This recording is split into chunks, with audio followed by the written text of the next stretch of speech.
આજનો ટોપિક છે ખોરાકનું પાચન. તો પાચન એ યાંત્રિક અને રાસાયણિક પ્રક્રિયાઓ દ્વારા થાય. યાંત્રિક અને રાસાયણિક. યાંત્રિક પ્રક્રિયાઓમાં શું? તો કે ખોરાકનું ચાવવું દાંત વડે, દાળ સાથે ખોરાકનું ભળવું જે જીભ કામ કરે, પછી જઠરમાં વલોવવાની ક્રિયા થાય. આ બધી યાંત્રિક પ્રક્રિયા. અને રાસાયણિક પ્રક્રિયાઓમાં તો કે પ્રોટીન છે એનું પાચન, સ્ટાર્ચનું પાચન, એ બધી પ્રક્રિયા છે એ રાસાયણિક પ્રક્રિયા કહેવાય. હવે સૌ પ્રથમ પહેલાં મુખની અંદર પાચન. મુખમાં કઈ પ્રક્રિયા થાય? તો કે મુખમાં એક તો દાંત અને જીભ. દાંત છે એ ચાવવાનું કાર્ય કરશે અને જીભ છે એ લાળ ગ્રંથિ દ્વારા સ્રવિત જે લાળ છે એને ખોરાક સાથે ભેળવશે. એટલે દાંત તો કે ચાવવાનું કાર્ય અને જીભ લાળ સાથે ખોરાકને મિશ્ર કરે.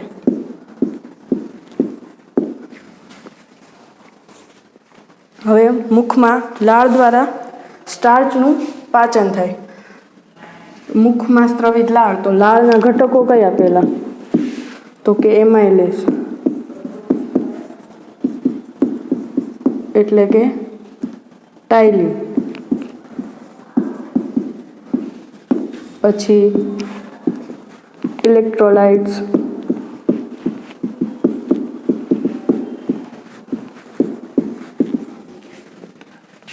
જેમ કે બાયકાર્બોનેટ, Na+, K+ વગેરે. અને ત્રીજો ઘટક લાઇસોઝાઇમ.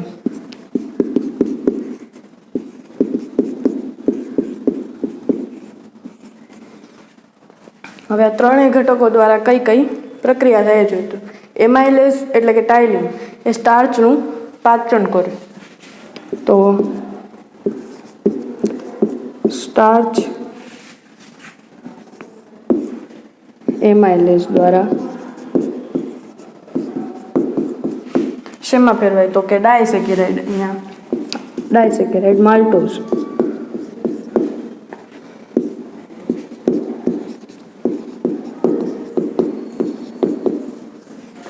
અને અહીંયા pH હોય છે 6.8.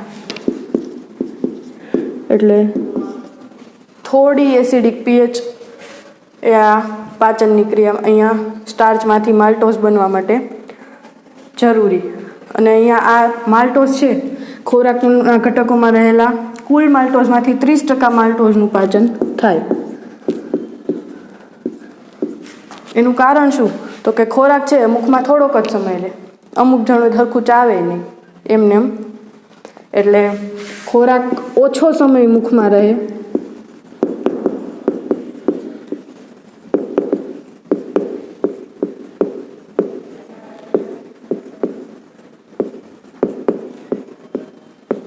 એટલે 30% જ પાચન થઈ શકે. હવે લાઇસોઝાઇમ એનું કાર્ય શું? તો કે ખોરાકમાં વિવિધ ઘટકો હોય, હાનિકારક સૂક્ષ્મજીવો છે, ચેપ છે. આપણે ક્યારેક બહારનું ખાઈએ એમાં ઘણા બધા સૂક્ષ્મજીવો હોય, બેક્ટેરિયા છે. તો એની સામે આપણને રક્ષણ આપે. લાઇસોઝાઇમ છે એ બેક્ટેરિયાની જે કોષ દિવાલ હોય એનું પાચન કરી નાખે, એને તોડી નાખે. એટલે કોષ દિવાલ ન હોય એટલે બેક્ટેરિયા જીવિત રહી શકે નહીં. એટલે આ જે લાઇસોઝાઇમ છે એનું કાર્ય શું?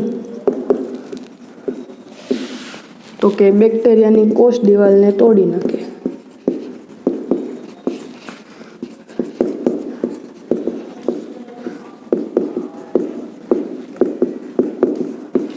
એટલે બેક્ટેરિયા મરી જાય.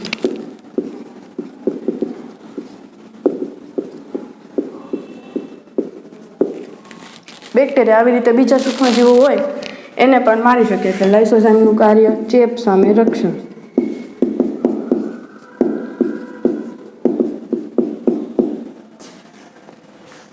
આ થઈ મુખમાં પાચનની ક્રિયા. મુખની અંદર 30% જેટલા સ્ટાર્ચનું પાચન, વિવિધ સૂક્ષ્મજીવોનો નાશ થાય અને ત્યારબાદ અને જીભ છે એ ખોરાકને લાળ સાથે મિશ્ર કરી દે, સરખું કોળિયો બને. હવે એ છે મુખમાંથી જાય કંઠનળીમાં, કંઠનળીમાંથી અન્નનળીમાં.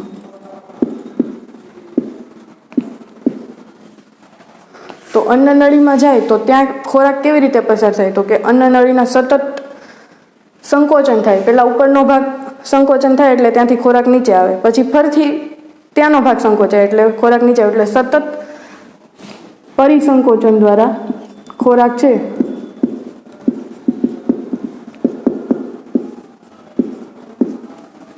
એ અન્નનળીમાંથી પસાર થાય. હવે અન્નનળીમાંથી ક્યાં આવે? તો કે જઠરમાં.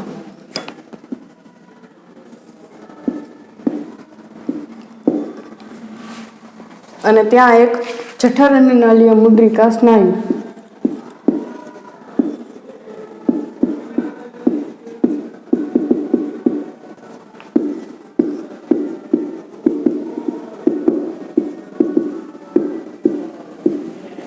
જે જઠરમાંથી અન્નનળીમાં પાછો ખોરાકને જતો અટકાવે. હવે આપણે જઠરમાં પાચનની ક્રિયા જોઈએ. તો કે જઠરમાં ખોરાક છે એ 4 થી 5 કલાક જેટલા સમય માટે રહે.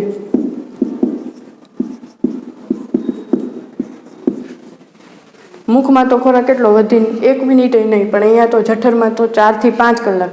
એટલે અહીંયા ઘણી બધી પાચનની ક્રિયા થશે. જઠરમાં છે એનું જે શ્લેષ્મ સ્તર છે એમાં 3 પ્રકારના કોષો આવેલા હોય.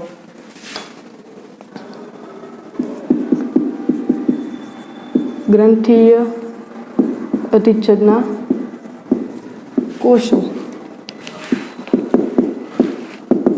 3 પ્રકારના. એમાં પહેલું છે શ્લેષ્મનો સ્ત્રાવ કરતા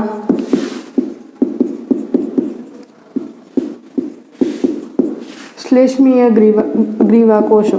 શ્લેષ્મીય ગ્રીવા કોષો અથવા ને કહી શકાય ગોબલેટ કોષો.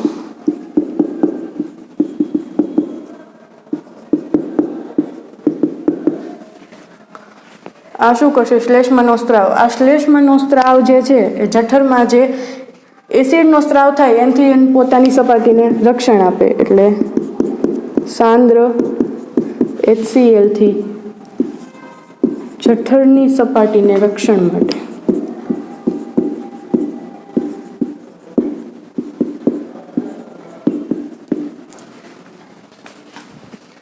આ શ્લેષ્મનો સ્ત્રાવ ન થાય તો HCl છે એ કેટલું સાંદ્ર હોય ને pH એની 1 થી 3 ની વચ્ચે હોય તો એ જઠરની સપાટી માટે જ નુકસાનકારક છે. એટલે અહીંયા શ્લેષ્મનો સ્ત્રાવ થાય. જઠર પોતાના જ રક્ષણ માટે અહીંયા શ્લેષ્મનો સ્ત્રાવ કરે. પછી બીજા પ્રકારના કોષો છે પેપ્ટિક અથવા મુખ્ય કોષો. આનું કાર્ય શું?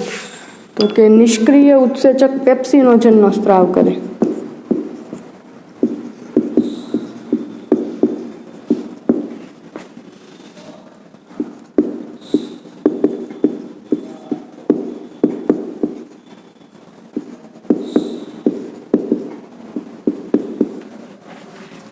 આ નિષ્ક્રિય ઉત્સેચક પેપ્સિનોજન છે એને સક્રિય કોણ કરશે? તો કે HCl. અને HCl નો સ્ત્રાવ ક્યાંથી થાય? તો કે એક ત્રીજા પ્રકારના કોષ આવેલા હોય પેરાઇટલ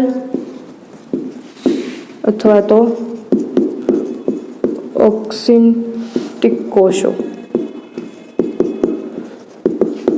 એનું કાર્ય શું? તો કે HCl અને હજી એક અંતર્ગત કારક.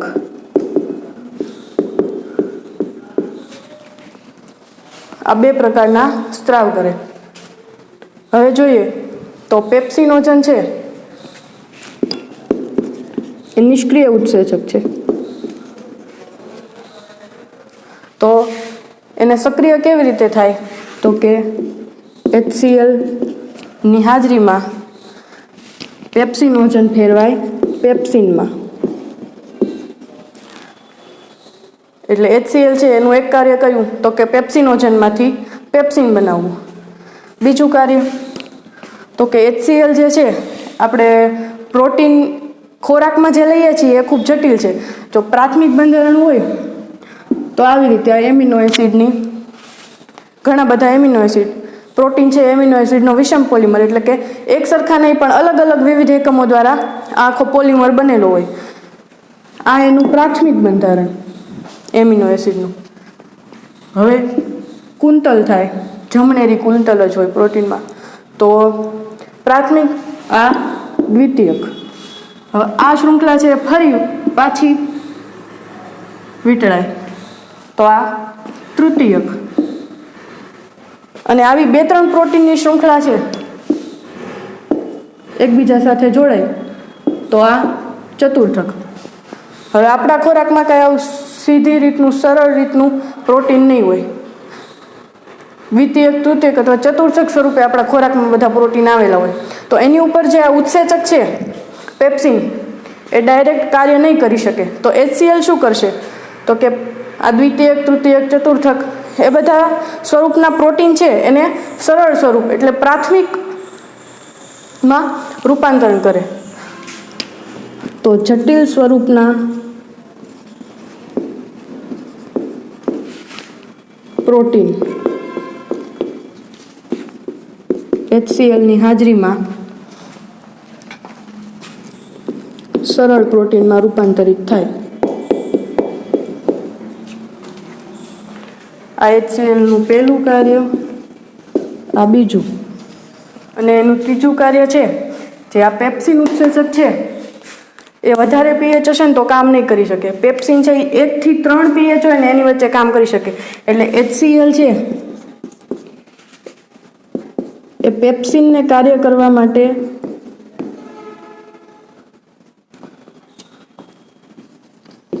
એસિડિક pH પૂરી પાડે. કેટલી? તો કે 1.8.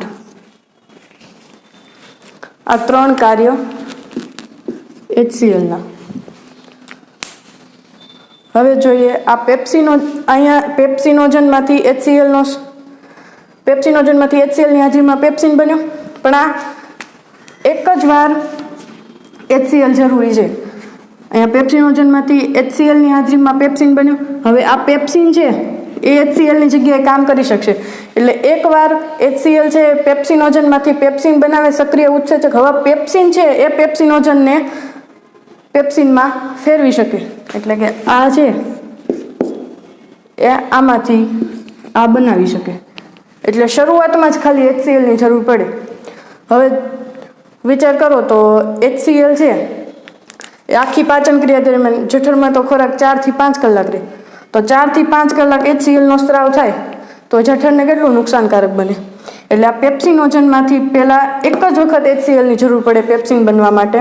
પછી આ પેપ્સિન છે એ પોતે પેપ્સિનોજનમાંથી પેપ્સિન બનાવી શકે. પેપ્ટિક મુખ્ય કોષો છે નિષ્ક્રિય ઉત્સેચક પેપ્સિનોજનનો સ્ત્રાવ કરે. આ પેપ્સિનોજન છે ઘણા બધા નિષ્ક્રિય ઉત્સેચક આવે, જેવા કે બીજો છે કાઇમોટ્રિપ્સિનોજન. તો આવા જે ઉત્સેચક હોય એને ઝાઇમોઝિન કહેવાય.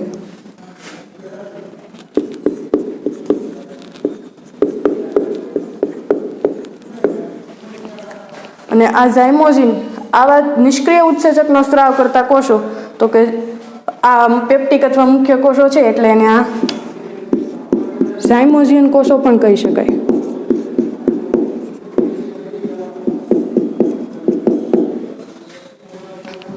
આ થયા જઠરમાં આવેલા 3 પ્રકારના ગ્રંથીય કોષોના કાર્ય. મુખ્ય કોષો દ્વારા સ્રવિત પેપ્સિનોજનમાંથી પેપ્સિન બન્યો. હવે એ પેપ્સિનનું કાર્ય શું? તો કે પ્રોટીનનું પાચન કરશે. આ પેપ્સિન છે પ્રોટીનમાંથી શું બનાવશે? તો કે પ્રોટીઓઝ પેપ્ટોન્સ અને પેપ્ટાઇડ. જો અહીંયા સીધા એમિનો એસિડ નથી બની જતા. પ્રોટીનનું પાચન 2 તબક્કામાં થાય. પહેલાં પ્રોટીઓસ, પેપ્ટોન, પેપ્ટાઇડ બને અને પછી આંતરડામાં જઈ અને એમાંથી એમિનો એસિડ બનશે. અને એક પેરાઇટલ અથવા ઓક્ઝિન્ટિક કોષ દ્વારા HCl અને અંતર્ગત કારક એ 2 સ્ત્રાવ થાય. તો અંતર્ગત કારકનું કાર્ય શું? તો કે વિટામિન B12ના શોષણ માટે જરૂરી. હવે આ વિટામિન B12ના શોષણથી શું થાય? તો કે વિટામિન B12નું શોષણ થાય એટલે શરીરમાં આયર્નનું શોષણ જલ્દી થઈ શકે. આયર્ન શું કરશે? તો કે આયર્ન છે એ રક્તકણની અંદર જે હિમોગ્લોબિન હોય એના માટે જરૂરી. એટલે એ શું કરશે? તો કે રક્તકણ નિર્માણ ઇરિથ્રોપોએસિસને ઉત્તેજે.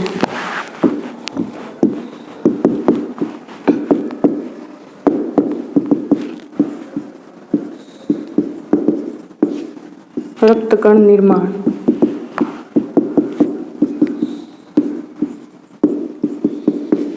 અહીંથી ક્વેશ્ચન પૂછવો હોય પૂછી શકે કે કયા પ્રકારના કોષો છે એ પરોક્ષ રીતે રક્તકણના નિર્માણમાં ભાગ લે? તો પેરાઇટલ અથવા ઓક્ઝિન્ટિક કોષો, કેમ કે એના દ્વારા અંતર્ગત કારકનો સ્ત્રાવ થાય, એ B12નું શોષણ વધારે, એના કારણે એફીનું અભિશોષણ થાય અને એના કારણે રક્તકણ નિર્માણ ઉત્તેજાય. હવે આ જઠરનું મુખ્ય કાર્ય તો શું હતું? તો કે પ્રોટીનનું પાચન. હવે નાના બાળક હોય ને એ તો વધારે પડતો, નાના બાળક હોય તો એને વધારે પડતો એના દૂધ જ ખોરાકમાં વધારે લેવાનું હોય. તો એ દૂધનું પાચન કરવા માટે ખાલી નાના બાળક મોટા થઈ જાય પછી એનામાં જઠરમાં એ સ્ત્રાવ ન થાય, પણ જ્યારે નાના બાળક વધારે પડતો દૂધનો જ ખોરાક લેતા હોય ત્યારે એમાંથી એને જઠરમાં રેનિનનો પણ સ્ત્રાવ થાય.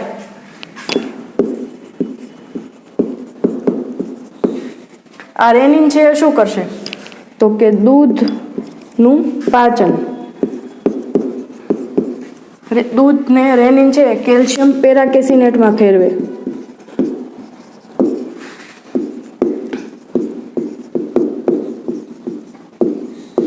અને આ કેલ્શિયમ પેરાકેસિનેટ છે એ ઝડપથી જઠરની સપાટીમાંથી અભિશોષિત થઈ જાય. ઉપરાંત જઠરમાં લાઇપેઝનો પણ સ્ત્રાવ થાય. તો એ લાઇપેઝનું કાર્ય શું? તો કે ચરબીનું પાચન કરવું. પણ લાઇપેઝ છે એ અહીંયા કાર્ય કરશે નહીં, જઠરમાં કાર્ય નહીં કરે, જઠરમાં ચરબીનું પાચન નહીં થાય. કેમ? તો કે લાઇપેઝને છે એ કાર્ય કરવા માટે બેઝિક pHની જરૂર હોય, પણ જઠરમાં તો pH કેટલી? HClના કારણે 1.8 જેટલી.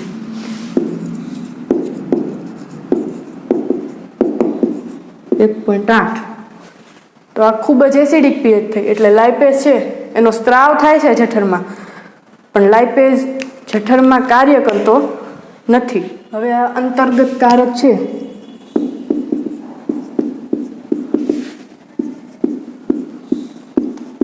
એની જો ઉણપ થઈ જાય તો વિટામિન B12 છે એનું શોષણ થાય નહીં સરખું. હવે આ વિટામિન B12 છે એ શું કરે? તો કે થાઇમિડિનની રચનામાં, થાઇમિડિન બનવામાં મદદ કરે. થાઇમિડિન ક્યાં હોય? તો કે DNAમાં. આ A ડબલ બોન્ડ T હોય ને. તો હવે થાઇમિડિન છે, હવે થાઇમિડિન નહીં બને તો એડેનિન સાથે પેરિંગ કોણ કરે? કોઈ નહીં, ઘટે ને અહીંયા. એટલે થાઇમિડિન નહીં બને એટલે DNAનું પેરિંગ સરખી રીતે નહીં થાય. DNA પેરિંગ નહીં થાય એટલે કોષ છે ઝડપથી તૂટવા માંડે, ઝડપથી નાશ પામે. ખાસ કરીને કયા કોષો? તો કે RBCs, રક્તકણ. અને RBCની ઉણપ એટલે એના કારણે થાય એનિમિયા. અને આ એનિમિયાને આપણે ચોક્કસ નામ આપેલું છે